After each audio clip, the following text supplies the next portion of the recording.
ওকে, তো হচ্ছে আমরা এর আগে কমপ্লিট করছি এই কবিতাটা, মর্নিং সং যে কবিতাটা ছিল সিলভার প্লাথের। এখন আমরা পড়বো হচ্ছে ওয়ার্ডস। ওকে, এটা অনেক সুন্দর একটা কবিতা, বাট একটু টাফ। একটু ভালো করে খেয়াল রাখলে আশা করি ক্লিয়ার হয়ে যাবে। এখানে বাংলা সামারি আছে, চাইলে এগুলো আপনারা পড়ে নিতে পারেন, তাইলে আরো একটু বেশি ভালো ধারণা হয়ে যাবে। ওকে, আমি এই যে বাংলা সামারি, এখান থেকে চাইলে আপনি স্ক্রিনশট দিয়ে বা আমাদের যে messenger group, sorry FB group আছে, ওখানে দেখবেন এগুলো একেবারে ছবি আকারে আছে, খুব সুন্দরভাবে, চাইলে ওখান থেকে সেভ করে আপনারা করতে পারেন। দেখবেন ভিডিওর যে ডেসক্রিপশন বক্স, ওখানে আমাদের এফবি গ্রুপ বা আমার যে আইডি লিংক দেওয়া আছে, জাস্ট ট্যাপ করলে আপনারা ওখানে জয়েন করতে পারবেন বা সবকিছু দেখতে পারবেন, সবগুলো পাবলিক করাই আছে। ওকে, তো আমরা এখন পড়বো ওয়ার্ডস কবিতাটা সম্পর্কে। তো বলছে ওয়ার্ডস, ওয়ার্ড শব্দটাকে আমরা জানি শব্দ, এবং শব্দ কোথায় ইউজ করে? সাধারণত কবিতাতে ইউজ করে, বা শব্দ আমরা বলি, বাট এখানে যদি কবিতা পড়ছে সো এখন ওই ক্ষেত্রে ইউজ করতে হবে যে শব্দ, এটা কিসের এলিমেন্ট? কবিতার একটা এলিমেন্ট আর কি। যে was one of the last poem Sylvia Plath wrote before her tragic suicide in February 1963। 1963 সালে ফেব্রুয়ারি মাসে উনি যে সুইসাইড করবে, তার আগে যে কবিতাগুলো লিখছে সেগুলোর মধ্যে একটা হচ্ছে ওয়ার্ডস কবিতাটা।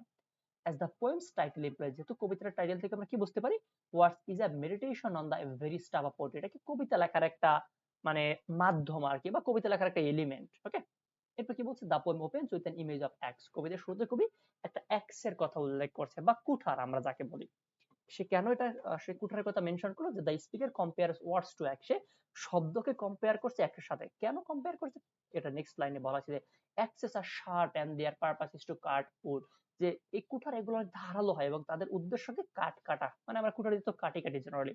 ইন দা সেম, একই রকম ভাবে ওয়ার্ডস when released from mouth they travel like echo from the center like horses and can reach the mind of many। যখন আমরা মুখ দিয়ে কথাবার্তা বলি আর কি, এটা অনেক মানে এটাও অনেকটা শার্প হয়। যেমন আমরা অনেক সময় বলি না যে হাত দিয়ে নাম কি, হাতা দিয়ে নামারে হচ্ছে হাত দিয়ে, না না এমনটা না, কি যেন একটা লাইন, মানে যে গ্রাম অঞ্চলে একটা প্রভাব বলে এমনটা কি, সেটা হচ্ছে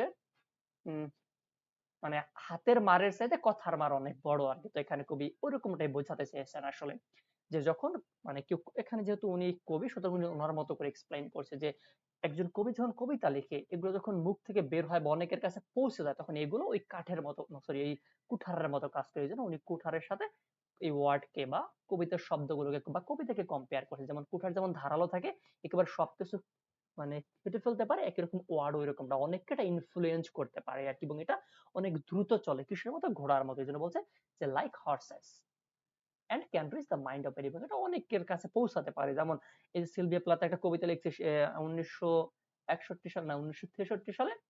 তো এই কবিতা আমরা এখনো পড়তেছি, আরো হয়তো যতকাল মানুষজন থাকবে, ইংলিশ সাহিত্য থাকবে, তারাও সবাই পড়বে, সেটা অনেকের কাছে পৌঁছাতে পারে আর কি।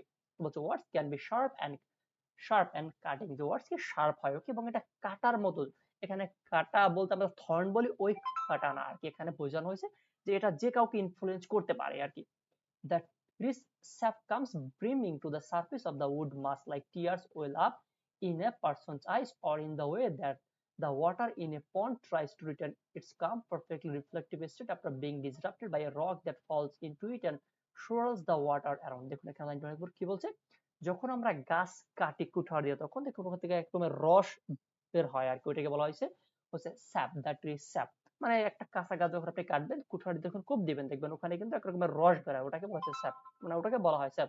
একই রকম ভাবে যখন আমরা একটা কবিতা পড়ি, কবির যে অনুভূতি, এটা মানে রিয়ালাইজ করে আমাদের চোখ থেকে যেন কান্না চলে আসে আর কি, বা আমরাও ওই একই রকমের ফিলিং আমাদের মধ্যে কাজ করে।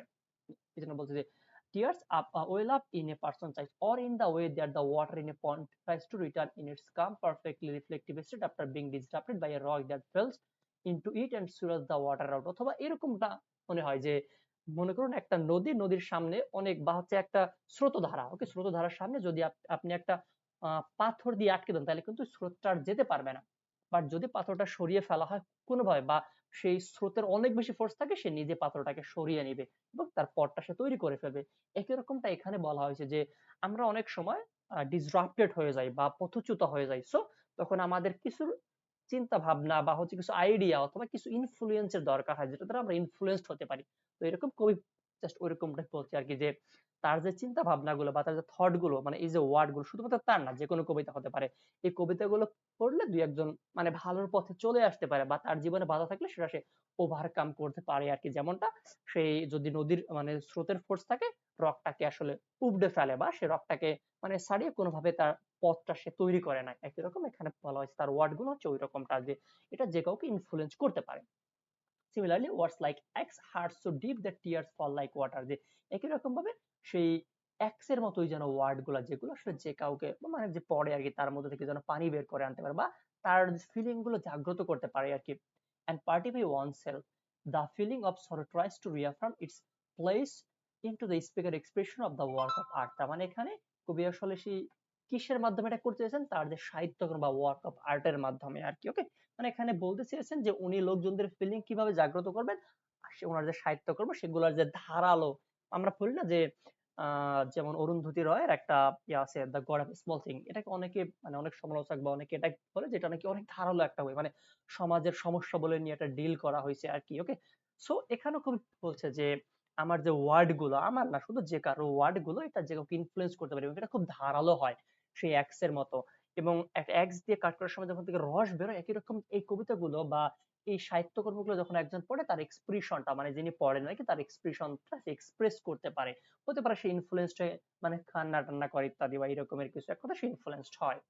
The speaker then says that after much time he has passed, they come across the words they initially compared to. এরপরে কই বলছে যে অনেক সময় মানে চলে গেল এবং হচ্ছে সে আসলে সেই ওয়ার্ড দ্বারা যেটাকে ইন্ডিকেট করতে চেয়েছিল সেটাকে ইন্ডিকেট করলো আর কি, এই জন্য যার ফলে সে সেই ওয়ার্ডকে এক্স এর সাথে কম্পেয়ার করেছে। These words now seem withered, and though the speaker once compared them to horses, they now appear to be horses with no riders moving along tirelessly, even relentlessly। এরপরে কই কি বলছে যে তার যে ওয়ার্ড গুলো ছিল এগুলো যেন এখন উইথার্ড হয়ে গেছে আর কি। and though the speaker once compared them to, এবং যেহেতু স্পিকার ওই ওয়ার্ড গুলোকে হর্সের সাথে, কারণ এগুলো খুব দ্রুত যায়, যেমন আমরা বলি না যে একজনের কথা যেগুলো সিক্রেট কথা এগুলো আপনি একজনের কাছে বলেন ওটা খুব দ্রুত অন্যদের কাছে ছড়িয়ে যাবে, কবি এই জন্যই বলছে যে ওইগুলো হচ্ছে হর্সের মতো, এবং সেই হর্স গুলোকে এখন এমন মনে হয় যে হর্সের কোনো রাইডার নাই আর কি, এবং এটা বিরামহীন ভাবে চলতেই থাকে আর কি।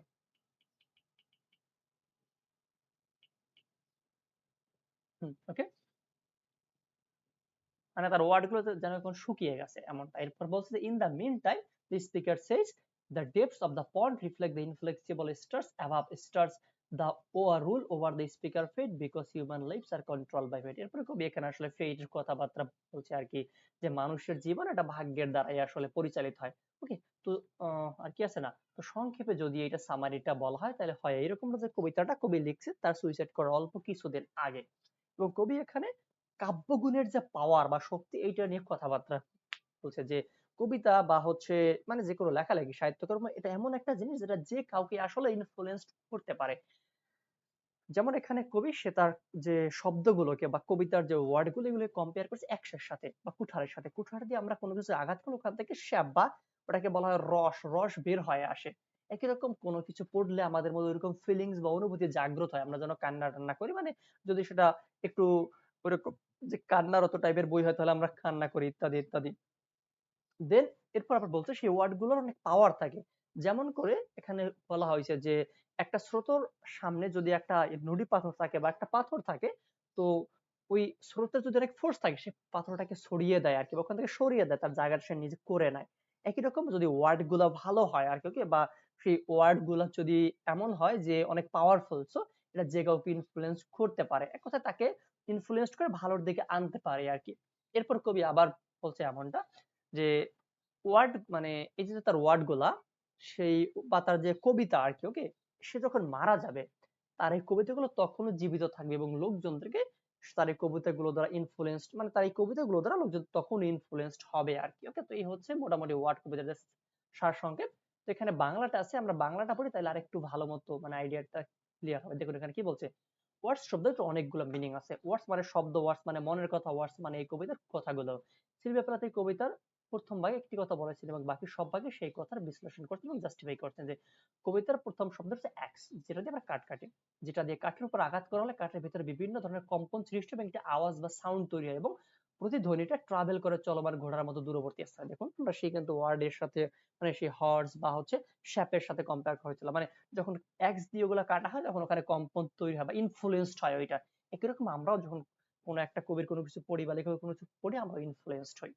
অর্থাৎ যখন অনেকগুলো ঘোড়া আস্তাবলের ভিতরে থাকে এবং তখন তারা ওইখান থেকে ডাক দেয় এবং তাতে অনেক সাউন্ড হয়, ঘোড়াগুলি যে জায়গায় থাকে সেটাকে কেন্দ্র করে অনেক দূর পর্যন্ত যে আওয়াজগুলো শোনা যায়, সুতরাং সেই আওয়াজ পৌঁছে যায় অনেক দূর পর্যন্ত। তার মানে হচ্ছে এখানে ঘোড়ার যে চিৎকার আর কি, এক জায়গায় অনেক ঘোড়া থাকলে সেই চিৎকারটা অনেক দূরে ছড়িয়ে যায়। কিরকম কবির যে কবিতা বা যে ধ্যান ধারণা, এটা অনেকের মধ্যে ছড়িয়ে যায় আর কি, ইনফ্লুয়েন্সড হয় অনেক এটা দ্বারা। ঠিক তেমনি একটি কুঠার যখন কাঠ কাটা হয় বা কাঠের উপর আঘাত করা হয়, তখন কাঠ কাঁপতে থাকে এবং একটা শব্দ করতে থাকে, সেই শব্দের একটি প্রতিধ্বনি সৃষ্টি হয়, আর সেই প্রতিধ্বনির শব্দ অনেক দূর অবধি পৌঁছায়। ওকে, তার মানে এখানে কবি তার শব্দগুলোকে বা তার কবিতাগুলোকে রিপ্রেজেন্ট মানে কম্পেয়ার করেছে কিসের সাথে, সেই এক্স দ্বারা কাঠকে আঘাত করলে যেটা হয়, বা সেই যে হর্স গুলো থাকে, হর্স গুলো শব্দ করলে অনেক দূর পৌঁছে যায়, ঠিক একই রকম কবির যে ওয়ার্ড গুলো আছে এগুলো দ্বারা অনেক ইনফ্লুয়েন্স হবে এবং এটা অনেকের কাছে পৌঁছে যাবে আর কি। এরপরে ভাই কবি বলছেন যে কাঠ কাটার সময় কাঠের ভেতর থেকে যে রসটা বেরোতে আছে চোখের পানির মতো, ঠিক যেমন যেমন ভাবে পানি উপরের উপর পড়ে এবং সেই পাথরগুলো ভিজিয়ে দেয়, একটা মিরর বা আয়নার মতো তৈরি করে, বা কাচের মতো একটা আবহাওয়া তৈরি করে। সাধারণত স্বচ্ছ কালো পাথরের উপর যদি পানি পড়ে সেটা একটা কাচের মতো তৈরি হয়। কবি সেটার কথাই বলেছেন, পাথরের উপর যখন পানি পড়ে তখন পানীয় গুলো একটি মিরর তৈরি করার চেষ্টা করে পাথরের মধ্য দিয়ে। মানে এখানে কবির কথাটা হচ্ছে এইরকমটা, যে কাঠ থেকে মানে এক্স দিয়ে যখন আমরা কাঠকে আঘাত করি তখন ওখান থেকে একটা রস বা শ্যাপ, মানে ওটা বলে শ্যাপের মতো বের হয়, যেটা হচ্ছে একেবারে পানির মতো। এবং হচ্ছে যদি জেনারেলি কোনো পাথরের উপর কোনো পানি পড়ে তাহলে কি হয়, সেই পাথরটা স্বচ্ছ হয় আর একটু মানে পরিষ্কার হয়। ওকে, একই রকম ভাবে যখন আমরা কোনো কবিতা টবিতা পড়ি তখন আমাদের মধ্যে ওইরকম অনুভূতি আসে।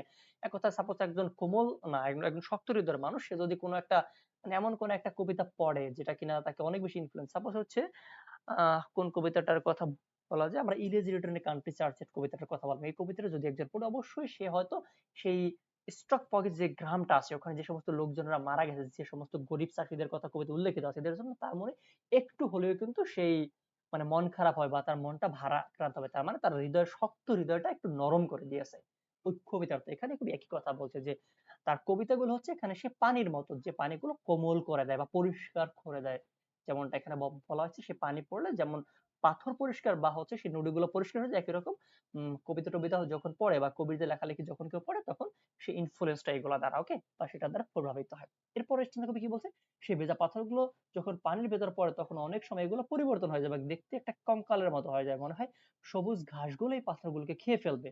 পাথরের আশেপাশে যে ঘাসগুলো জন্মায় সেগুলো পাথরটাকে ঢেকে ফেলে, ঠিক যেমন করে কবির ওয়ার্ড গুলো শুকিয়ে যায় এবং ওয়ার্ডকে বহনকারী কোনো রাইডারও থাকে না। ঠিক ঘোড়ার খুরের নিচে যে লোহার পাতগুলো বসানো থাকে যার মাধ্যমে ঘোড়া দৌড় দিলে একটি ঝনঝন আওয়াজ হতে থাকে, ক্লান্ত ঘোড়ার পায়ের খুরগুলোর মতো কবির ওয়ার্ডগুলো, শুষ্ক ওয়ার্ডগুলো কবির লাইফকে শাসন করছিল, যেমন করে আকাশে থাকে স্থির তারাগুলো মানুষের লাইফকে শাসন করে। এখানে আসলে ফেইটের কথা রিপ্রেজেন্ট করা হয়েছে। যেমন এখানে বলছে ওই যে যে নুড়ি পাথরগুলো, এগুলো হচ্ছে একটা সময় মানে পড়ে যায় বা এক কথায় এগুলো ঢেকে যায় কোনোভাবে, হতে পারে সেটা ময়লায় অথবা ঘাসের দ্বারা আর কি।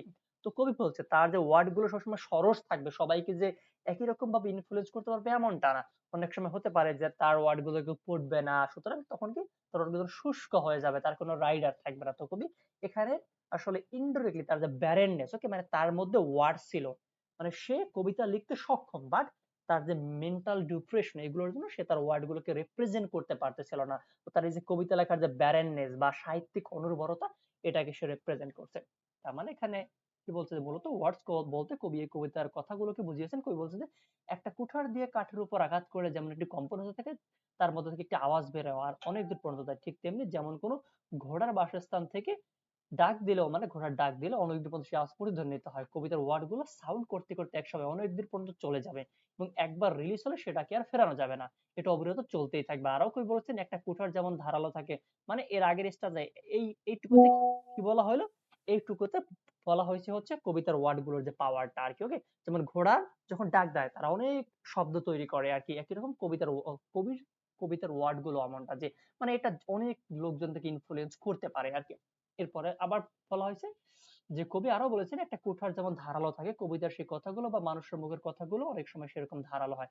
একটা একটা কুঠার দিয়ে আমরা কি করি, কাঠ কাটি, সো কাঠ কাটলে এটা এখান থেকে রস বের হয়। এরকম কবির কবিতাগুলো যখন কেউ পড়ে তার মধ্যে থেকে ফিলিংস বা ইমোশন জাগ্রত হয় আর কি, এবং তার লাইফটা চেঞ্জ করে দিতে পারে। কিন্তু ওই যে বলা হয়েছে একটি কুঠার যেমন একটি কাঠের আকৃতিকে পরিবর্তন করে দিতে পারে, তেমনি কবিতার একটি ওয়ার্ডও মানুষের জীবনে পরিবর্তন এনে দিতে পারে। এরপর বলা হয়েছে যে কাঠ থেকে যে রস বের হয় সেটা কান্নার পানির মতো হয়ে থাকে, এই রসটা পুনরায় কাঠের ভিতর ফিরিয়ে নেওয়া যাবে না। যেমন কান্নার যে কান্না পানি চোখের ভিতর ফিরিয়ে নেওয়া যায় না, ঠিক তেমনি ক্ষুদিত ওয়ার্ডও কখনো ফিরিয়ে নেওয়া যায় না। সুতরাং কবি বলেছেন কবিতার যে ভাষাগুলো তার চিন্তা থেকে বের হয়েছে এটাকে আর ফিরিয়ে নেওয়া যাবে না। এর মাধ্যমে কবিতার পোয়েটিক ক্যারিয়ারকে বুঝিয়েছেন। ওকে, তো সংক্ষেপে যদি আমরা বলি এই কবিতায় কবির কাব্যগুণের যে পাওয়ার সেটাই রিপ্রেজেন্ট করছে। সে ওগুলাকে ফার্স্টে মানে এইগুলা যে লোকজনকে ইনফ্লুয়েন্স করবে সেটা বোঝানোর জন্য সে কম্পেয়ার করছে এটাকে হর্সের সাথে বা হর্সের ধ্বনির সাথে, আমরা যেটাকে বলি হচ্ছে কৃষ্ণা।